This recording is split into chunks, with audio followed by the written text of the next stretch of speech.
Bismillahirrahmanirrahim. Assalamualaikum warahmatullahi wabarakatuh.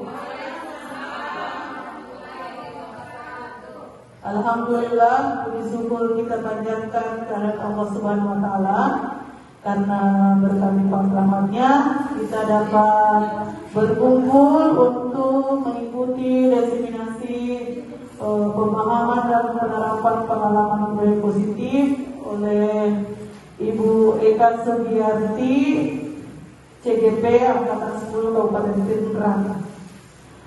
Kepada yang terhormat Ibu Kepala Sekolah UPT SDN 1 dan 2 Tangerang dan rekan-rekan guru yang kami banggakan, sebelum kita mulai acara diseminasi ini, kami persilahkan dengan hormat kepada Ibu Kepala Sekolah untuk melakukan kata sambutan sepatah dua kata atau satu paragraf.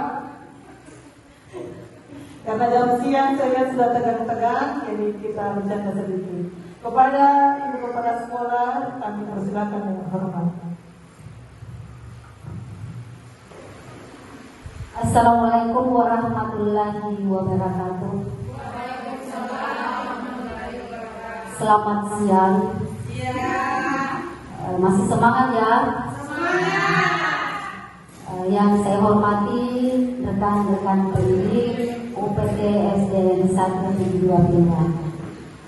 Segala puji kita panjatkan kehadiran Allah Subhanahu wa taala yang telah memberikan kita kesempatan untuk hadir di tempat ini guna mengikuti giat salah satu CGP Angkatan 10, Ibu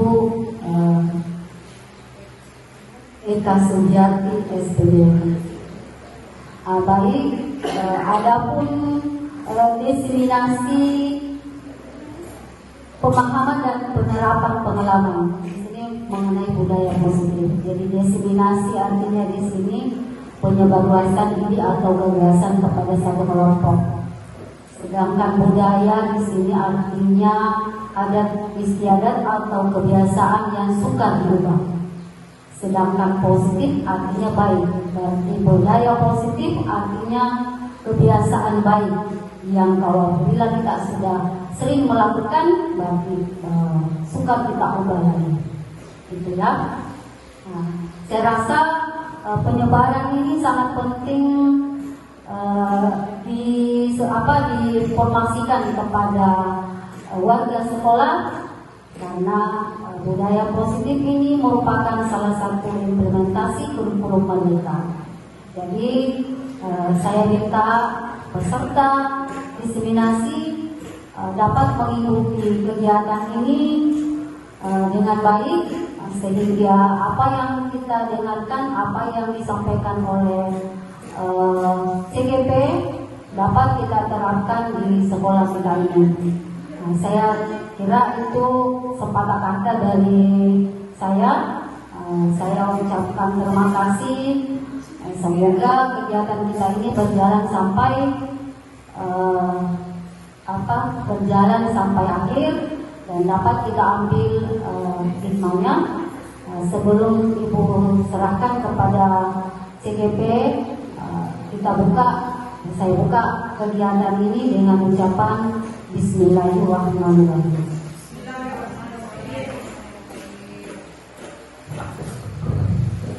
Terima kasih penyampaian dari Ibu Kepala Sekolah. Selanjutnya kita persilahkan kepada CGP 10 Ibu Eka Sugiarti untuk menyampaikan diseminasi budaya positifnya. Kepada Ibu Eka kami persilahkan dengan hormat. Bismillah. Assalamualaikum warahmatullahi wabarakatuh. Waalaikumsalam warahmatullahi wabarakatuh. Bagaimana kabarnya teman-teman hari ini? Alhamdulillah, luar biasa. Kalau saya bertanya bagaimana kabarnya, kita jawab dengan kata alhamdulillah, sehat dan bahagia. Ya, baik. Bagaimana kabar teman-teman hari ini? Alhamdulillah, sehat dan bahagia. Oke.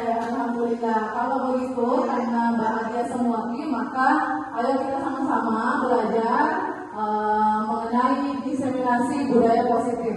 Jadi diseminasi ini adalah penyebaran pemahaman.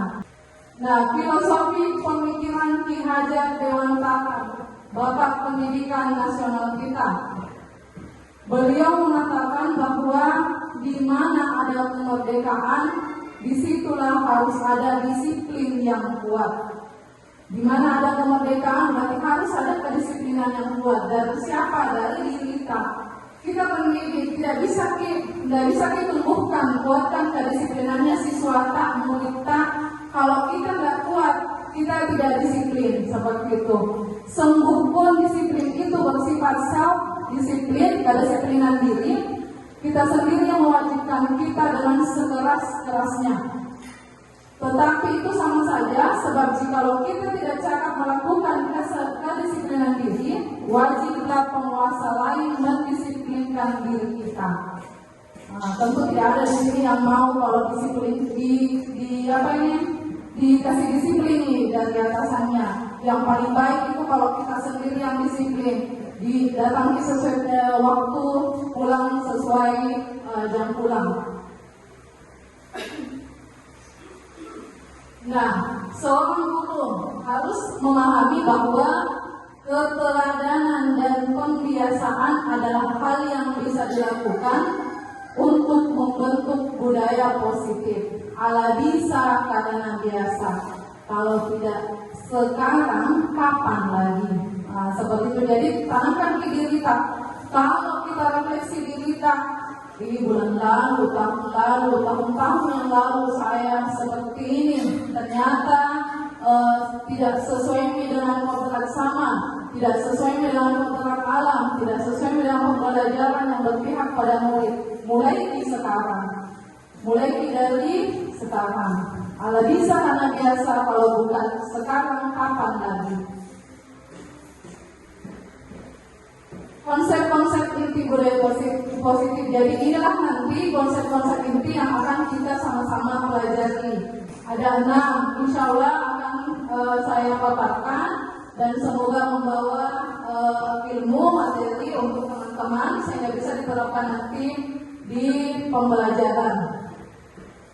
Nah, pertanyaan pemantik, setuju atau tidak setuju? Jawab sesuai hati nurani kita. Tidak ada yang namanya salah. Yang salah itu kalau tidak mau berubah. Baik, kita lihat ada 3 pernyataan. Pertanyaan pemantik. Jadi jawab Ki. Kalau malu-malu Ki jawab Ki secara lisan, jawab Ki dalam hati kita. Tapi kalau ternyata setelah kita dapatkan materi budaya positif, ada nih cukai-cukai dalam hati kita bilang, wah keliru kali ini, mulai masih berubah. Contoh yang pertama, pertanyaan pemantik yang pertama, hukuman dapat mendisiplinkan anak. Tentu saja itu adalah pola pikir kita yang lalu.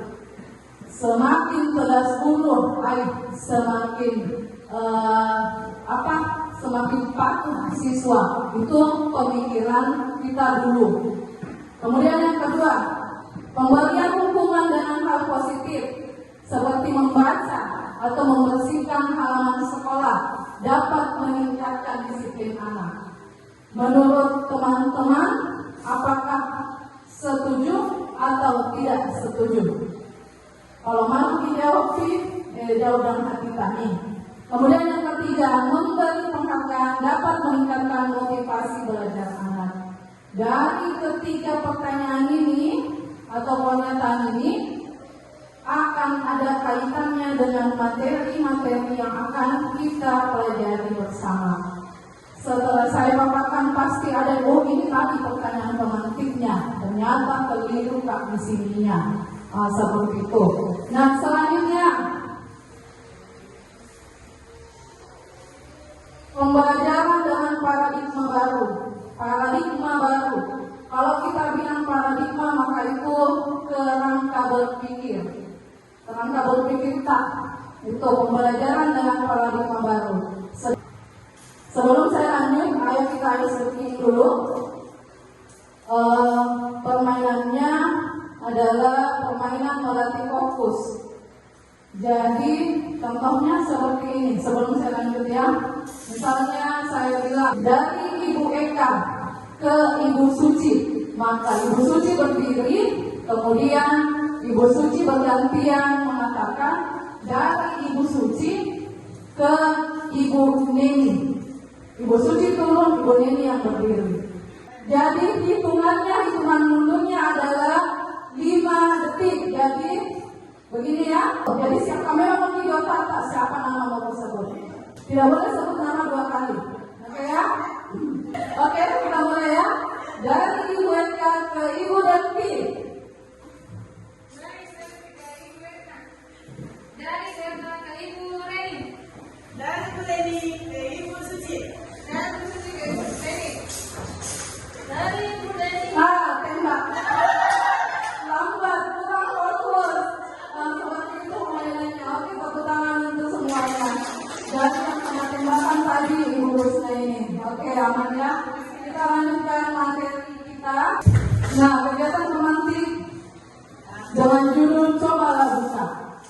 Diumpamakan ini di kepala Tamanta nanti ada sebuah harta karun atau benda berharga yang teman-teman pegang.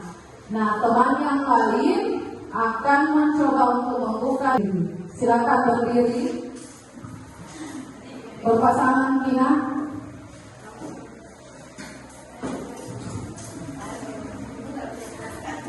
Oke, kita mulai ya. Silakan dimulai dari sekarang.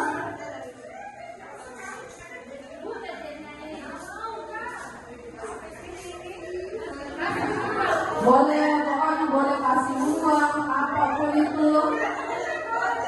Oh ya, ada yang mau pakai dalam botol. Oke, sekarang kembali ke posisi, ganti posisi lagi. Ya, apakah ada yang berhasil membuka? Oh, terbuka. Oke, terima kasih teman-teman. Silakan juga kembali.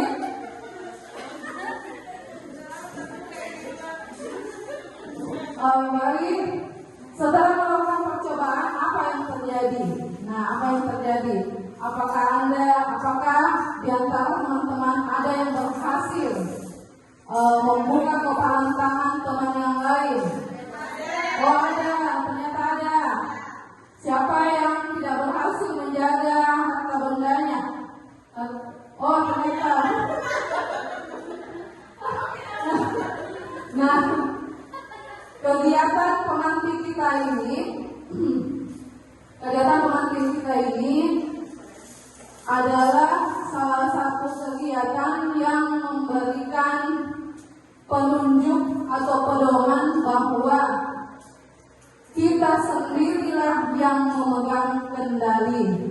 Apapun yang terjadi tidak akan bisa diambil kalau bukan dari kita. Jadi intinya adalah semua bergantung pada kendali diri kita, pada kontrol diri kita, dan akan ada kaitannya dengan materi selanjutnya. Dr. William Glasser meluruskan beberapa miskonsepsi artinya salah konsepnya tentang makna kontrol, kendali ya. Satu, ilusi guru mengontrol muridnya, mengendalikan muridnya. Nah, pada dasarnya kita tidak dapat memaksa murid kita untuk berbuat sesuatu jika murid tersebut memilih untuk tidak melakukannya. Kalau dulu semakin bisa dikendalikan murid, semakin kita meyakini bahwa siswa saya siswa yang patuh. Ternyata tidak seperti itu. Kemudian yang kedua, miskonsepsi yang kedua, ilusi bahwa semua penguatan positif, efektif dan bermanfaat. Contoh penguatan positif seperti bujukan. Segala usaha untuk mempengaruhi murid agar mengulangi suatu perilaku tertentu adalah suatu usaha untuk mengendalikan murid. Jadi kayak bujuk-bujukan, ternyata itu adalah sebuah miskonsepsi. Kemudian yang ketiga, ilusi bahwa kritik dan membuat orang merasa bersalah dapat menguatkan karakter. Ternyata itu begitu nak. Dikasih merasa bersalah. Kemudian yang keempat, ilusi bahwa orang dewasa memiliki hak untuk memaksa. Ternyata tidak seperti itu. Banyak orang dewasa percaya bahwa mereka memiliki tanggung jawab untuk membuat murid-murid berbuat hal-hal tertentu. Jadi bisa dikatakan ini dipaksa untuk melakukan hal-hal tertentu. Nah, ada kutipan dari Stephen R. Covey, bila kita ingin membuat kemajuan perlahan, sedikit-sedikit ubah sikap atau perilaku. Tapi bila kita ingin memperbaiki cara-cara utama kita, maka kita perlu mengubah kerangka acuan kita. Inilah kaitannya dengan paradigma baru yang tadi saya jelaskan. Ubahlah bagaimana Anda melihat dunia, bagaimana Anda berpikir tentang manusia. Ubahlah paradigma Anda, kerangka berpikir, skema pemahaman dan penjelasan aspek-aspek tertentu tentang realitas. Kita lanjut mengubah paradigma. Stimulus respon ke pendekatan teori kontrol atau pandangan tentang dunia. Jadi yang warna kuning adalah stimulus respon, kemudian yang warna abu-abu teori kontrolnya atau teori kendalinya. Nah, saya akan bacakan, kemudian langsung saya cocokkan dengan teori kendali. Yang pertama, realitas. Dalam hal ini kebutuhan kita sama-sama. Itu pendapat yang dulu, stimulus responnya. Ternyata teori kontrol mengatakan kebutuhan kita berbeda-beda. Jangankan murid, kita saja yang sama-sama berada di lingkungan sekolah, lingkungan kerja, pasti memiliki perbedaan kebutuhan. Kemudian yang kedua, semua orang melihat hal yang sama, tapi menurut teori kontrol, setiap orang memiliki gambaran yang berbeda. Gambaran impian yang berbeda, visi pribadi yang berbeda. Kemudian kita mencoba mengubah orang agar berpandangan sama dengan kita.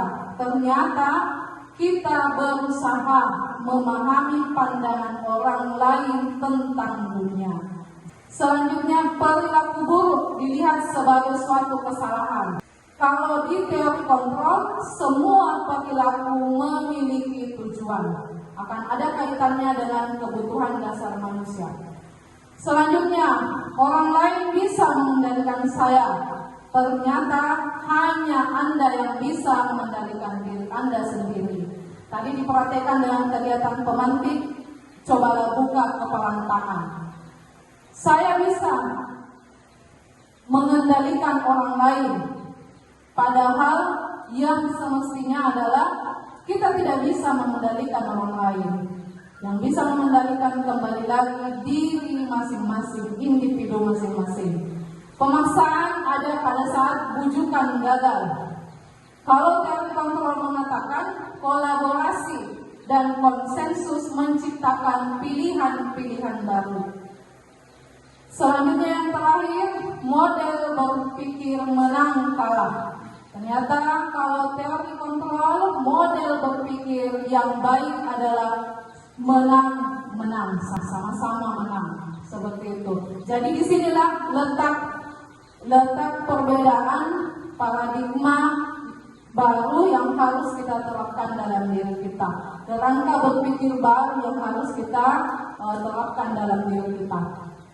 Kemudian kita masuk ke inti pertama, disiplin positif dan nilai-nilai kebijakan universal. Diana Gosen menyatakan bahwa disiplin itu artinya belajar. Jadi disiplin sebenarnya adalah belajar. Kemudian disiplin diri mengacu pada tanggung jawab. Disiplin diri mengacu pada tanggung jawab diri kita. Kemudian tujuan disiplin positif adalah menanamkan motivasi pada diri murid. Jadi dikuatkan, ditumbuhkan motivasi intrinsiknya, ditumbuhkan motivasi dari dalam dirinya. Nah, lalu apa tugas kita sebagai pendidik? Tugas kita sebagai pendidik adalah menciptakan murid yang memiliki disiplin diri, sehingga mereka berperilaku mengacu pada nilai-nilai kebajikan universal dan memotivasi intrinsik dalam perilaku yang lebih baik. Nah, nilai-nilai kebajikan adalah sifat-sifat positif. Jadi sifat-sifat positif manusia yang merupakan tujuan mulia yang ingin dicapai setiap individu. Contohnya misalnya nilai kebajikan kasih sayang, kemudian peduli. Kita ambil di dunia pendidikan, institusi pendidikan, profil pelajar Pancasila. Ada 6. Yang pertama, beriman, bertakwa kepada Tuhan Yang Maha Esa dan berakhlak mulia. Kemudian berkebinekaan global. Kemudian gotong royong, kreatif, mandiri dan bernalar kritis. Sedangkan ada lagi institusi lain, toleransi, rasa hormat, integritas, dan yang paling terakhir ada komitmen. Nah, kesemuanya ini adalah nilai-nilai kebajikan, tapi masih banyak lagi yang lain. Cuma saya ambil contoh ini. Lalu, apakah kita bisa menguatkan semua nilai kebajikan dalam waktu yang singkat? Tentu tidak. Bahkan diri kita sendiri yang baru kita memulai tidak akan bisa dalam waktu yang sebentar. Butuh waktu. Bahkan ada anak-anak, ada murid yang pembentukan karakternya itu cepat. Ada yang lambat sekali, ada yang sedang. Jadi jangan putus asa, tetap semangat, kuatkan disiplin diri kita untuk siswata juga. Kemudian teori motivasi, hukuman dan penghargaan serta restitusi. Kemudian kita lihat apa saja contoh dari gambarnya saja kita bisa lihat kalau teori motivasi. Nah, seperti ini teori motivasi, kita lihat bahwa anak-anak ini nyaman, bahagia. Kalau hukuman, seperti ini, restitusi, memberi samai dan konsekuensi, ada rasa tidak nyaman. Sama-sama tidak nyaman ya, hukuman dan konsekuensi sama-sama tidak nyaman, tapi ada jangka panjang, ada jangka pendek. Diingati, dihukum sama dulu tak pernah begini. Nah, itulah kekeliruan atau kekurangan dari hukuman. Karena kita sudah dewasa, masih mengingat jenis hukuman apa dulu yang kita dilakukan, didapatkan, dan apa perasaan yang muncul pada saat itu. Makanya dikatakan konsekuensi memberi ketidaknyamanan dalam jangka pendek, tapi hukuman bisa membekas dalam jangka yang panjang. 3 teori motivasi perilaku manusia. Yang pertama, motivasi untuk menghindari ketidaknyamanan atau hukuman. Contoh, dalam pembelajaran tak, siapa yang terlambat menulis disuruh menyapu. Oh, kasih cepat siswa tak tulisannya. Aku seperti ini tulisannya, mau kak cepat-cepat ibu supaya tidak dihukum kak. Kemudian yang kedua, untuk mendapatkan imbalan atau penghargaan dari orang lain, mau disayang sama gurunya, saya mau jadi siswa yang paling disukai, yang paling disayangi. Kemudian yang ketiga, nah inilah motivasi yang paling diharapkan mampu dimunculkan oleh seorang pendidik, yaitu menjadi orang yang mereka inginkan dan menghargai diri sendiri dengan nilai-nilai yang mereka percayai. Sama halnya dengan kita sebagai pendidik, ada kebijakan-kebijakan atau ada aturan-aturan tata tertib di sekolah. Nah, kembali lagi ke diri kita, apakah kita mau lakukan karena mau dipuji atau karena tidak mau dihukum sama atasan tak, atau memang karena motivasi dalam diri tak, saya harus disiplin supaya pekerjaan saya berkah, anak-anak bisa meneladani. Seperti itu.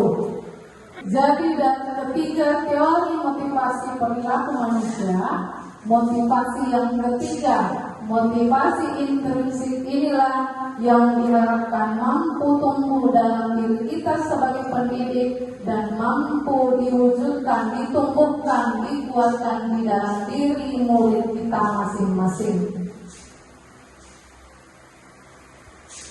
Kita lihat ada 3 gambar dan masing-masing punya 3 pernyataan. Kita lihat gambar yang pertama dengan pernyataan hukuman.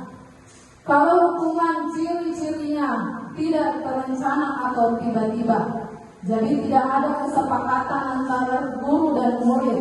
Ketika siswa melakukan kesalahan langsung dihukum di saat itu juga. Seperti itu sifat hukuman. Kemudian murid tidak tahu apa yang akan terjadi atau apa yang akan dilakukan oleh gurunya karena kesalahan yang dilakukannya ini.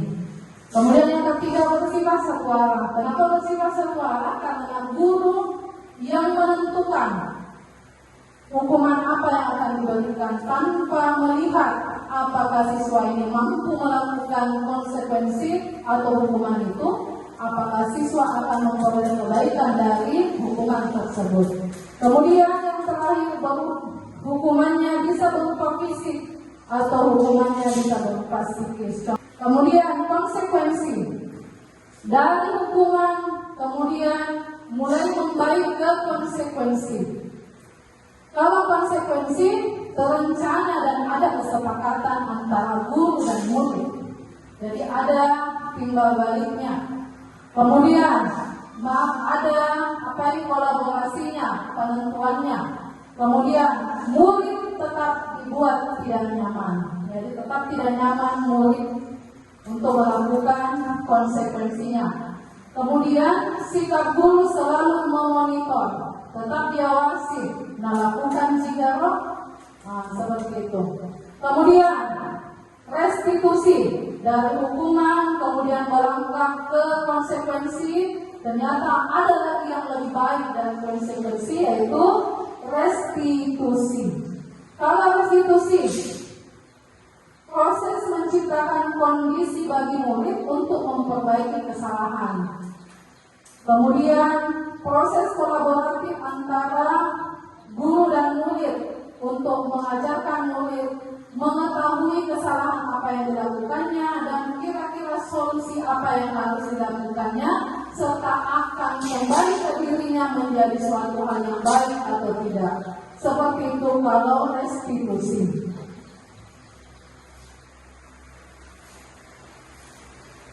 Kita lanjut ke kutipan lagi. Al-Fikon mengatakan bahwa penghargaan maupun hukuman adalah cara mengatur perilaku seseorang yang menghancurkan potensi untuk pembelajaran yang sesungguhnya. Karena ternyata yang idealnya tindakan belajar itu adalah prosesnya, proses untuk mendapatkan hal yang diinginkan. Ternyata seperti itu yang diharapkan. Lalu melalui pengamatan Al-Fikon bisa kita lihat bersama mengenai tindakan-tindakan yang memberikan penghargaan, kira-kira apakah membawa dampak yang baik atau tidak bagi murid. Yang pertama, pengaruh jangka panjang dan jangka pendek. Contoh, penghargaan efektif jika menginginkan seseorang melakukan sesuatu yang kita inginkan, berarti sifatnya jangka waktu pendek. Jadi pendek situ, misalnya begini nak kerja ini, kasih besok bulan-bulan. Nah, lakukan ini. Tapi untuk tujuan bahwa prosesnya bisa, misalnya dia ada Yang dia tahu itu bulan-bulannya, hadiahnya, ayo mau kak? Nah, menontonlah, lihat buku lah, tidak memikirkan prosesnya untuk mendapatkan jawaban yang baik.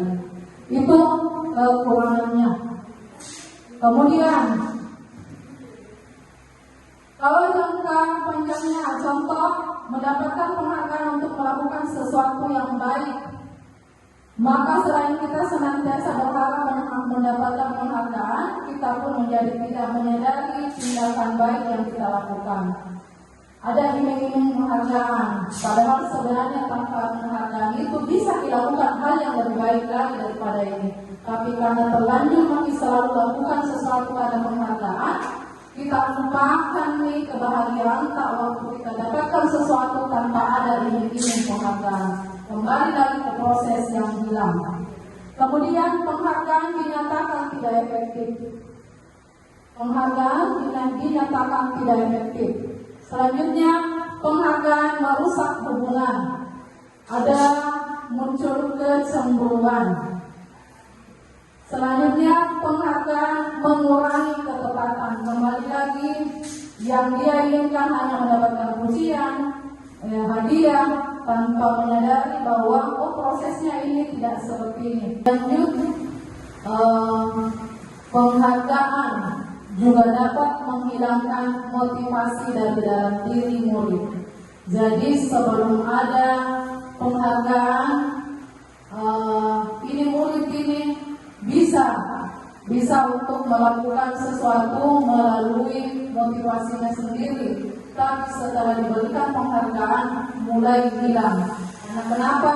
Dia tidak pikirkan lagi proses untuk menumbuhkan kedisiplinannya, pembelajarannya. Yang dia pikirkan hanya bagaimana caranya dapat penghargaan. Kita lihat pada pernyataan yang kedua, jika kita memberikan penghargaan kepada seorang anak pada saat dia sedang merasa bangga dengan pencapaiannya sendiri, maka tanpa kita sadari, kita telah mengambil kegembiraan yang sedang dirasakannya secara alamiah.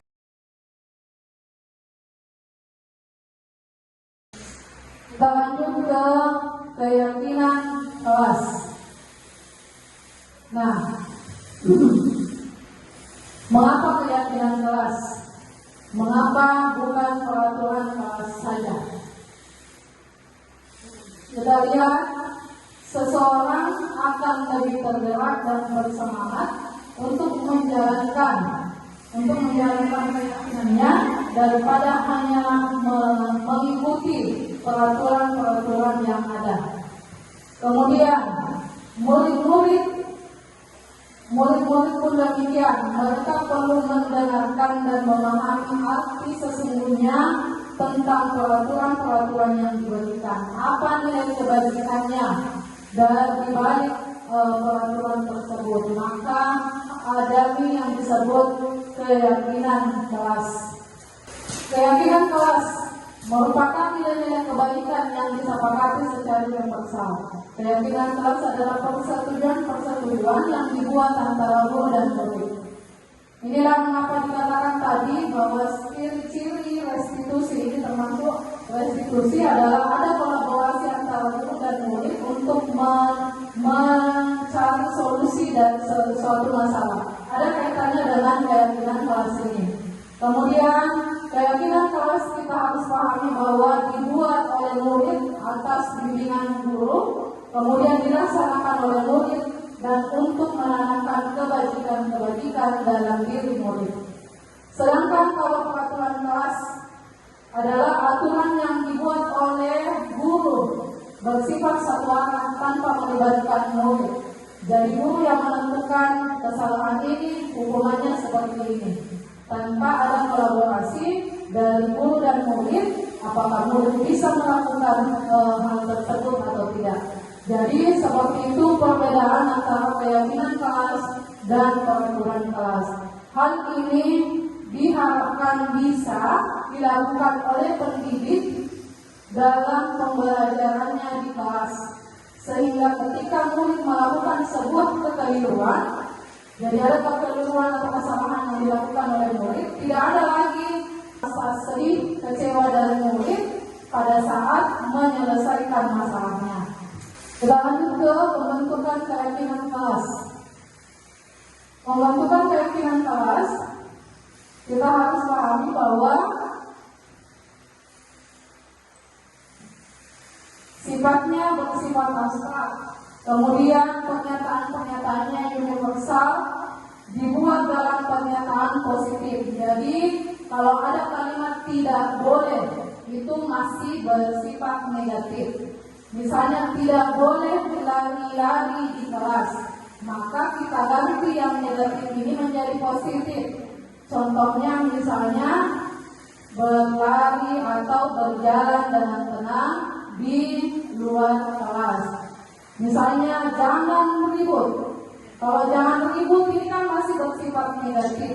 Jadi kalau kita mau ubah ke kalimat positifnya, kira-kira seperti apa? Kalimat positifnya jangan ribut. Nah, bagus sekali. Jadi tenang dalam kelas. Tuh, seperti itu ya. Jadi pernyataan-pernyataan positif saja supaya anak-anak ini tersugesti dalam pikirannya mengenai hal-hal positif saja. Kemudian keyakinan kelas tidak perlu banyak. Misalnya jangan begitu tenanglah pada saat guru menjelaskan supaya kalian menjadi siswa yang pintar. Tidak usah terlalu banyak seperti itu. Kemudian sesuai kondisi kelas dan sekolah agar mudah diterapkan oleh murid. Semua warga sekolah atau kelas dilibatkan. Kebutuhan dasar manusia. Nah, kebutuhan dasar manusia adalah segala sesuatu yang dilakukan oleh manusia untuk mendapatkan apa yang diinginkannya. Jadi ada tujuannya dia melakukan sesuatu. Seluruh tindakan yang kita lakukan memiliki tujuan tertentu dan semua usahanya terbaik sesuai yang bisa kita lakukan. Kita lanjut. Kebutuhan dasar manusia. Nah, 5 kebutuhan dasar manusia. Yang pertama, bertahan hidup. Kebutuhan bertahan hidup meliputi makanan, pakaian, tempat tinggal, kesehatan. Yang kedua, kasih sayang dan rasa diterima. Rasa diterima, dipedulikan, berbagi, kerjasama, dan lain-lain. Kemudian yang ketiga, penguasaan. Nah, ini yang paling sering terjadi di kelas. Contoh, siswa dapat 100, temannya dapat 30. Mau dihargai, bahwa saya dapat 100, kamu dapat 30. Nah, kebebasan, kebutuhan kebebasan. Kadang kalau kita mengajar ada siswa yang bilang, Bu, sempit saya di sini, mau Kak menulis di pojok baca. Berarti dia mau bebas, dia mau menunjukkan bahwa dia butuh kebebasan. Kebutuhan kebebasannya mau diberikan. Kemudian yang kelima, kesenangan. Nah, ini juga paling sering terjadi. Nah, apa kaitannya kebutuhan tadi dengan restitusi? Kita akan bahas sama-sama bahwa kebutuhan dasar manusia tadi adalah sesuatu yang kita ingin dapatkan dengan cara atau usaha yang terbaik. Tapi kadang penerapannya dilakukan dengan cara yang salah atau keliru. Lalu apa yang harus dilakukan ketika kebutuhan-kebutuhan murid ini diperoleh atau dilakukan dengan cara yang keliru? Disinilah perannya guru dalam melakukan restitusi. Diana Bosen dalam bukunya yang diterbitkan di tahun 1998 mengemukakan bahwa guru perlu meninjau kembali penerapan disiplin di dalam ruang-ruang kelas mereka selama ini. Apakah telah efektif? Apakah berpusat? Apakah memerdekakan murid dan memandirikan murid? Jadi kembali lagi ke diri kita masing-masing. Nah, ada 5 posisi kontrol guru. Yang pertama, penghukum. Yang kedua, pembuat merasa bersalah. Yang ketiga, teman. Yang keempat, pemantau. Dan yang kelima, manajer. Dari kelima dari kelima posisi kontrol ini sebenarnya pada semua dilakukan. Namun ada pasti yang paling sering kita lakukan. Kalau saya ya manajer, penghukum. Dulu penghukum, sekarang berusaha menjadi manajer. Kita akan tahu sama-sama dari kelima posisi ini yang mana yang paling ideal. Kita lihat penghukum. Kalau penghukum ini biasa bilang, awas kalau tidak kita bersihkan ini terlambat kita pulang. Penghukum itu padahal tidak dicela itu selatan tidak dipukul itu termasuk penghukum melalui psikis sekalipun tidak dipukul. Kamu selalu saja salah, selalu pasti yang terakhir selesai. Iya sih, alienasi terlambat. Tidak disadari semua itu. Ternyata kalimat-kalimat seperti itu tidak boleh kita ucapkan. Nah, kita lihat seorang penghukum biasanya menggunakan hukuman maupun verbal. Orang-orang yang menjalankan posisi ini menganggap bahwa murid harus ditegasi, harus ditekan. Ternyata itu adalah pernyataan yang keliru. Selanjutnya, posisi kontrol yang kedua. Membuat merasa bersalah akan menggunakan keheningan, membuat orang lain merasa tidak nyaman. Jadi tidak nyaman nih.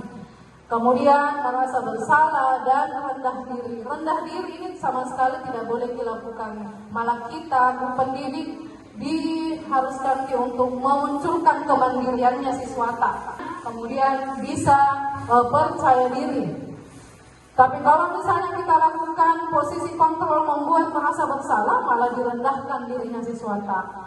Contoh kalimat yang biasa kita lakukan, kita ucapkan, Ibu sangat kecewa sekali dengan kamu. Ayi kecewa sekali karena kenapa Ki begitu? Berapa kali harus dikasih tahu Ki, jangan Ki begitu. Kenapa Ki lakukan lagi? Lembut sekali. Tapi ternyata anak-anak tidak nyaman dengan kalimat-kalimat tersebut. Kemudian posisi kontrol yang ketiga. Nah, ada posisi teman. Kalau posisi kontrol guru sebagai teman, biasanya menggunakan kalimat-kalimat yang baik dan humor. Dikasih lucu-lucu murid tak. Ayo bantulah demi bapak ya, atau bantu Makina demi ibu. Begitu. Ayo kita ingat jika sudahkah itu bantu di kemarin. Seperti ini kalau posisi untuk kontrol guru sebagai teman. Kalau hal negatifnya adalah kalau negatif dari posisi ini, bila suatu saat guru tersebut tidak membantu, maka murid yang akan kecewa dan berkata, sekira berteman ibu. Disinilah yang keliru. Karena kita menggunakan kalimat-kalimat ramah, kalimat-kalimat humor pada saat melakukan sebuah posisi pengendalian kontrol kepada murid. Kita lanjut ke posisi pemantau. Dari kalimatnya saja, pemantau, memantau, mengawasi. Pada saat kita mengawasi, berarti kita bertanggung jawab atas perilaku-perilaku yang terjadi. Apalagi kalau tidak dilakukan dengan tata tertib yang berlaku. Posisi pemantau biasanya dilakukan oleh guru dengan melakukan konsekuensi atas apa yang dilakukan murid. Nah, contoh kalimat yang biasa kita lakukan, misalnya, kamu tahu kan peraturan di sekolah ini apa? Kemudian apa yang telah kamu lakukan? Kamu ingat apa konsekuensi yang terjadi kalau kamu melakukan hal seperti ini? Kemudian kita lanjut ke manajer. Posisi guru yang kelima adalah manajer. Kalau posisi manajer, guru berbuat sesuatu bersama dengan muridnya. Ada kolaborasinya antara guru dan murid. Jadi ada kolaborasi yang terjadi. Guru mempersilahkan murid mempertanggungjawabkan kekeliruan atau kesalahan yang dilakukannya. Kemudian guru mendukung murid untuk menemukan solusinya. Lalu seorang manajer harus memiliki keterampilan sebagai pemantau dan sebagai teman juga. Pada posisi manajer, seorang guru harus mampu untuk mengarahkan murid. Jadi murid diarahkan untuk mampu menganalisis kebutuhan dirinya, kemudian bisa mengetahui kebutuhan orang lain. Jadi tidak ada tabrakan antara pemenuhan kebutuhannya dengan pemenuhan kebutuhan orang lain. Lalu seperti apa biasanya kalimat yang digunakan seorang guru dalam posisi manajer? Apa yang kita yakini? Kembali ke keyakinan kelas. Apakah kamu meyakininya? Jika kamu meyakininya, apakah kamu bersedia memperbaikinya? Nah, disinilah kata kuncinya, apakah kamu bersedia memperbaikinya? Dikasih arahan anak-anak, dikasih pancingan, mau kita berubah, mau kita perbaiki diri kita. Kemudian, jika kamu memperbaiki ini, hal ini menunjukkan kamu seperti apa? Jadi anak-anak bayangkan dirinya, bisa menggambarkan, oh kalau berubah kah, berarti bisa jadi anak yang soleh, anak yang baik, anak yang patuh, seperti itu. Apa rencana kamu untuk memperbaiki hal ini? Jadi bisa menentukan bahwa saya akan begini supaya bisa menjadi siswa yang lebih baik lagi. Jadi seperti ini. Nah, dari 5 posisi yang tadi saya jelaskan, kira-kira menurut teman-teman, dari 5 ini, jujur, yang paling sering kali teman-teman lakukan posisi kontrol apa? Yang hukum. Nah, kalau begitu, kembali lagi dari penjelasan-penjelasan ini, kira-kira posisi yang mana yang paling ideal? Manajer. Jadi posisi manajer. Karena fungsinya apa? Fungsinya adalah membuat siswa untuk mengenali kebutuhan dirinya, mampu mengusahakan kebutuhan dirinya dengan usaha yang baik, menyelesaikan kekeliruan kesalahan yang dilakukannya dengan baik. Kemudian kita lanjut, ketika seorang guru menjadi seorang manajer dalam pembelajarannya, maka hal yang harus dia lakukan adalah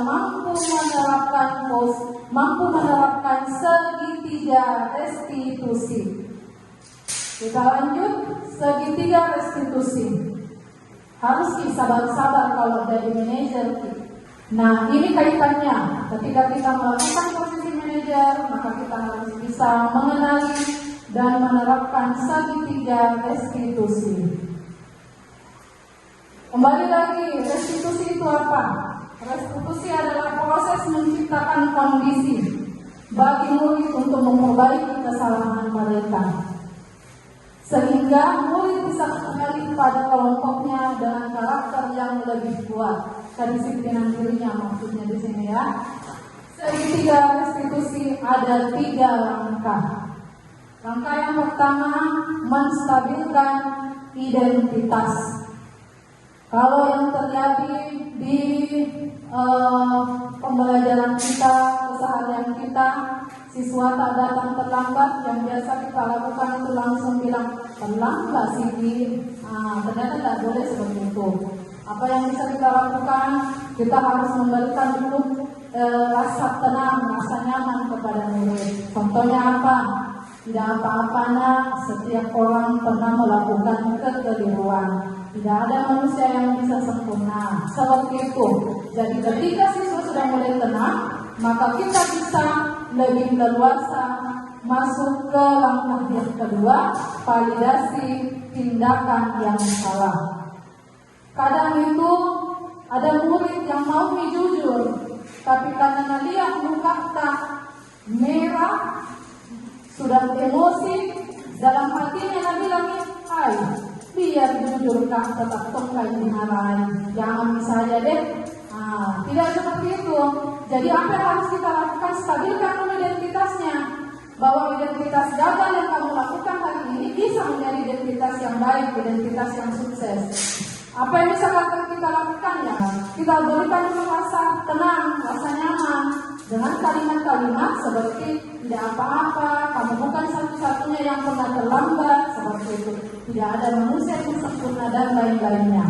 Nah, selanjutnya, setelah kita memahami bahwa situasi ini sudah mulai tenang, sudah mulai nyaman, kita lanjut ke validasi tindakan yang salah. Jadi ada 2 kalimat yang bisa kita contoh, masih banyak lagi yang lain. Contoh, kamu tentu punya alasan, masuk ke alasannya siswa. Adakah cara yang lebih baik untuk mendapatkan apa yang kamu butuhkan? Di validasi tindakan yang salah ini, kita tidak hanya mencari alasan, tapi juga mencari kebutuhan apa yang sedang berusaha didapatkan oleh anak ini, tapi sebenarnya usahanya keliru. Lalu yang ketiga, menanyakan keyakinan. Ada 2 kalimat yang bisa kita sebutkan. Contohnya misalnya, keyakinan kelas apa yang telah kita sepakati? Kamu ingin menjadi orang yang seperti apa? Ini langkah-langkah restitusi. Kita lihat penjelasan lebih lanjutnya. Langkah pertama, menstabilkan identitas. Nah, bagian dasar dari segitiga ini bertujuan untuk mengubah identitas dari anak yang gagal menjadi anak yang sukses. Anak yang melanggar peraturan karena mencari perhatian adalah anak yang sedang mengalami kegagalan. Kemudian, kalau kita ingin reflektif, maka kita harus meyakinkan anak-anak ini bahwa dia bukan anak gagal. Dengan kalimat-kalimat, berbuat salah tidak apa-apa, kamu berhak merasa begitu, atau kamu bisa menjadi teman yang baik buat dirimu sendiri. Pertanyaannya, apakah kita pernah melakukan seperti ini? Kalau dalam hati kita mengatakan belum pernah, maka mulai maki dari sekarang. Ketika ada siswa melakukan kekeliruan, yang langsung bilang, lakukan lagi begini, hukum saja ini, tidak mau berubah. Kasih dulu merasa tenang, merasa nyaman terhadap murid tak. Kasih pemahaman bahwa dia bukan murid yang gagal, dia bukan murid yang nakal, dia adalah murid yang mampu menjadi murid yang sukses. Nah, langkah yang kedua, validasi tindakan yang salah. Setiap tindakan kita lakukan dengan satu tujuan, yaitu memenuhi kebutuhan dasar. Sama dengan yang saya jelaskan tadi, kadang kita melakukan sebuah pemenuhan kebutuhan dengan cara yang salah. Seperti itu yang biasa dilakukan oleh murid-murid kita.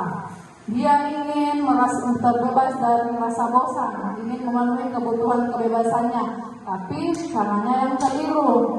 Dapat guru yang cepat emosi, dimarahi lagi, ditegur lagi.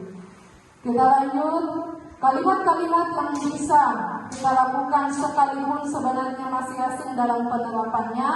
Contohnya, kamu pasti punya alasan mengapa melakukan hal itu. Kamu bisa melakukan yang lebih buruk dari ini ya. Misalnya, lanjut, kamu patut bangga pada dirimu sendiri karena kamu telah melindungi sesuatu yang penting buat kamu.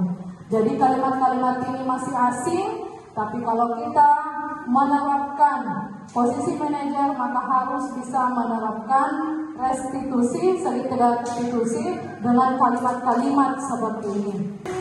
Menanyakan keyakinan. Langkah ketiga, menanyakan keyakinan. Jika langkah pertama dan langkah kedua dari segitiga restitusi telah kita lakukan, maka kita akan beranjak ke langkah ketiga, menanyakan keyakinan. Menanyakan keyakinan ini bisa kita lakukan dengan kalimat-kalimat seperti apa yang kita percayai sebagai kelas atau keluarga. Kemudian yang kedua, apa nilai-nilai umum yang kita telah sepakati, apa yang kita yakini dari keyakinan kelas kita. Jadi itu adalah 3 langkah restitusi, segitiga restitusi yang bisa dilakukan oleh seorang guru. Jadi sedikit pengingat lagi untuk kita semua selaku pendidik, kita harus mengingat bahwa hendaknya guru memiliki standar kepribadian profesional dan sosial yang baik untuk bisa menerapkan disiplin positif. Jangan pernah berhenti untuk melakukan refleksi terhadap diri kita, baik itu diri pribadi atau sebagai pendidik.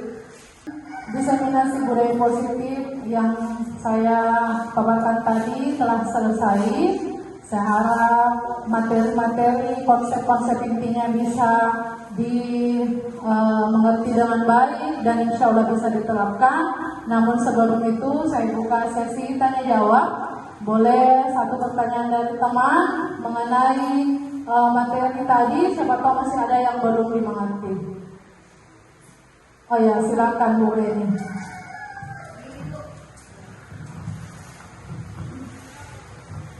Bismillahirrahmanirrahim. Assalamualaikum warahmatullahi wabarakatuh.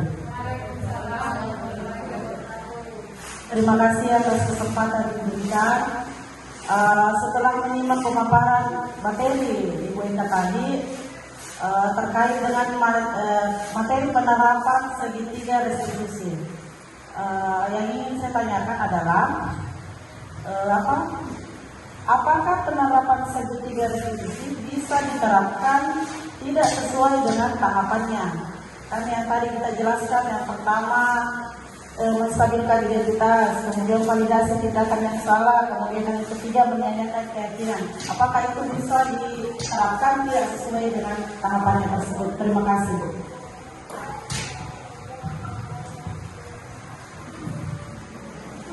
Terima kasih pertanyaannya. Pertanyaan dari Ibu Reni, apakah tahapan-tahapan segitiga restitusi bisa dilakukan tidak berurutan, tidak runtut? Kembali lagi ke situasi yang sedang dialami pada saat itu.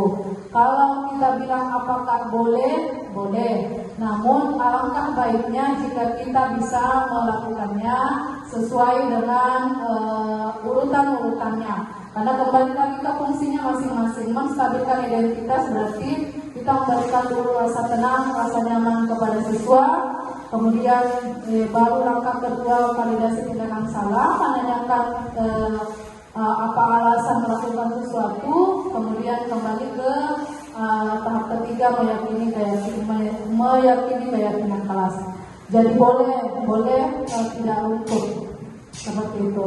Terima kasih. Apakah masih ada lagi? Kalau tidak ada, maka saya tutup kegiatan diseminasi kita. Terima kasih untuk waktu yang disiapkan dan terima kasih atas aktifan teman-teman pada kegiatan ini. Baiklah, demikian tadi sesi tanya jawab. Kita lanjut ke sesi terakhir, yaitu refleksi dari Ibu Kepala Sekolah. Kepada Ibu Kepala Sekolah kami persilahkan dengan hormat. Baik, Assalamualaikum warahmatullahi wabarakatuh.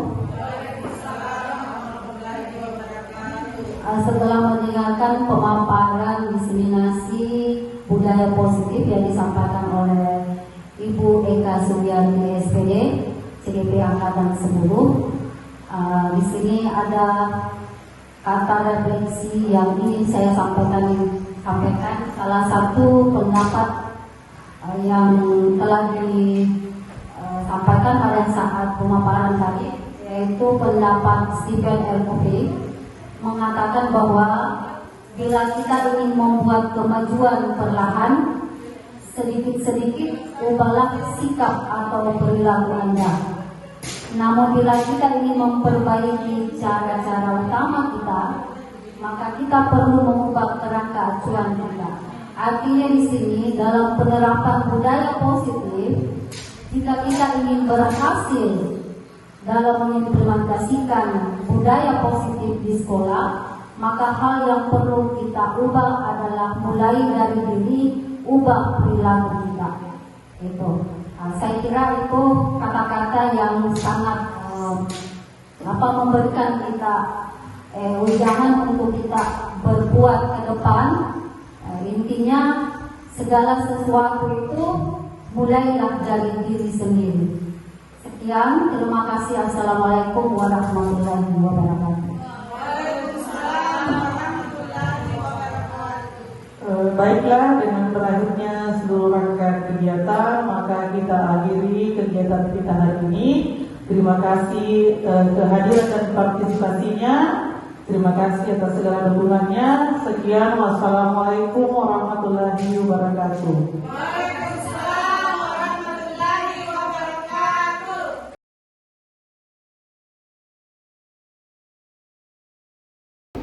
Assalamualaikum warahmatullahi wabarakatuh.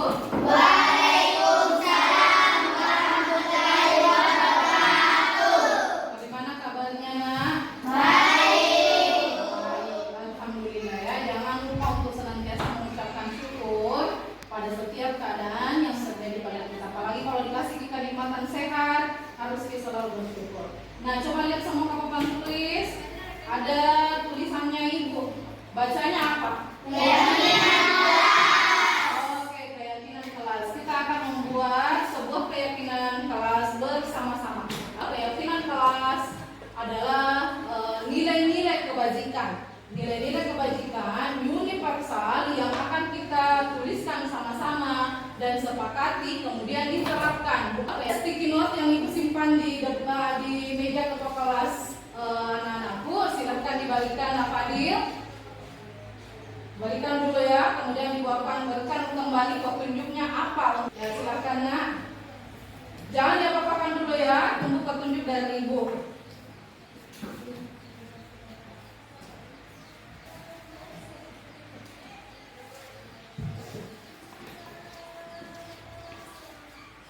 Ya. Selanjutnya di kolom note-nya, Nak.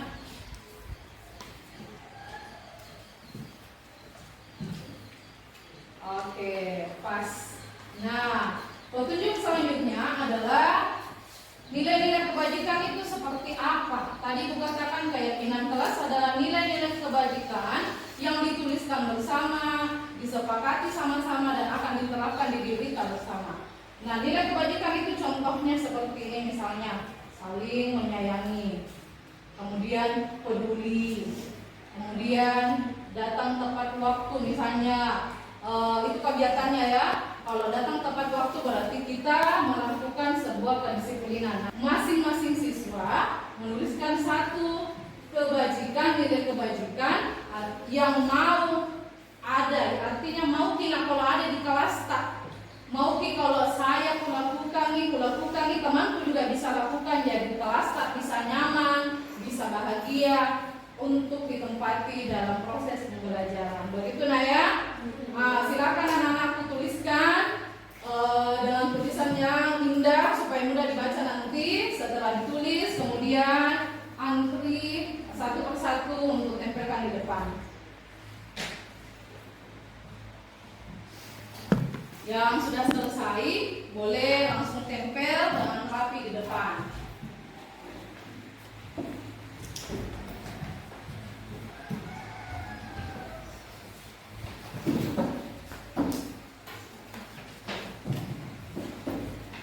Nah, kalau sudah bisa langsung duduk.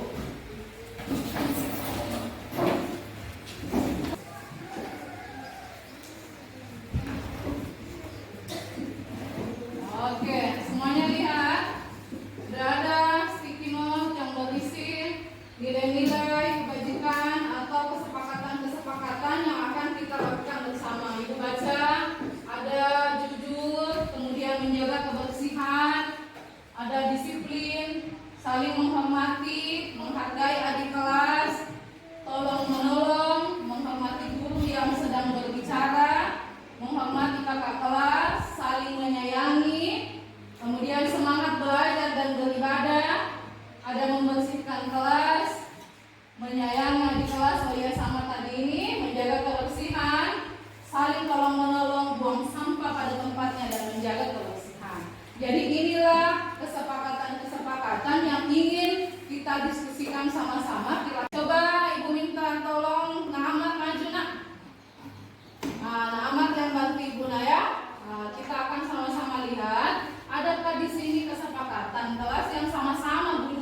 coba lagi di sana, adakah yang sama, pilih yang sama. Ya, simpan di bawahnya ini. Oke. Adakah lagi yang sama-sama maksudnya menjaga kebersihan, membersihkan kelas, menjaga kebersihan? Adakah lagi yang sama? Ya. Nah, kemudian masih adakah? Ya. Oke, silahkan duduk nak. Terima kasih. Jadi ada lima pernyataan teman. Ada 5 yang beda kalimatnya, tapi tujuannya sama. Tujuannya sama-sama mau kalau kelas tak bersih. Tujuannya mau kalau dijaga kebersihan. Jadi ini. Nah, kasih tindak yang sama bunyinya, yang sama maksudnya ya. Masih adakah? Oke, bagus sekali. Terima kasih nak ya. Silakan siapa yang mau lagi? Coba silakan Nak Ainun maju. Jadi sudah ada 2 nih seperti ini. Lanjut. Ya, yang mana kira-kira? Ya. Bisa. Sebentar pakai. Ya. Oke.